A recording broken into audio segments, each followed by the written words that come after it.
Ancora Max Tataranni, il fallo lo ha commesso Montigello. Subito però la palla recuperata al Follonica, Davide Banini, gol! Si sblocca la partita, incertezza del Breganze. Fede Pagnini per Davide Banini, davanti a Verona non sbaglia, 1-0. Montigello, poi Tataranni aggancia all'argentino. Secondo fallo di squadra per il Breganze.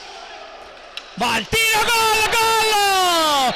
E chi se no? Davide Banini! La botta dai 10 metri. Con Tataranni bloccato, può recuperare Montigello, Davide Banini, il tiro, gol!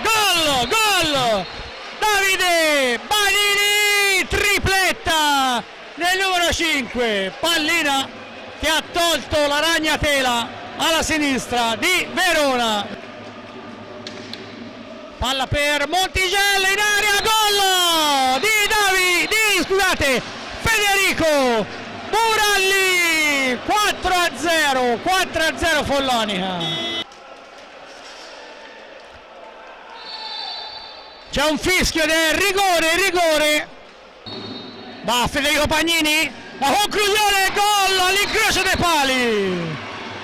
Follonica 5, Breganze 0. Pacali spinto un po' da Posito, arriva anche Tataranni.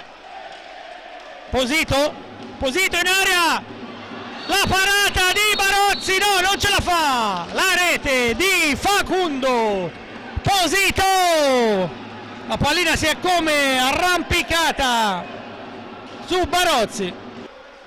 Va al tiro Agostini, in qualche modo Barozzi, poi in area Posito, gol, il gol di Max Tataranni. Follonica 5, Breganze 2, Buralli recupera Banini, Montigello resiste in area, Montigello in area, para e poi gol di Nando Montigello sulla respinta corta.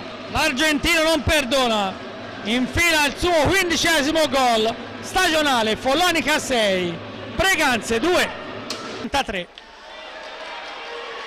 Tanto Polverini e Bracali, ora Marco Pagnini in area, Marco Pagnini, gol!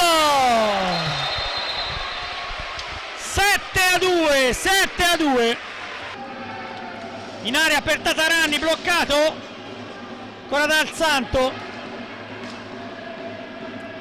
prova Torres, para Mugnaini, poi va giù Tataranni e credo sia rigore. Conclusione, para Mugnaini, esplode il capannino come se avesse fatto un altro gol. Finisce allora la partita, lo rivediamo,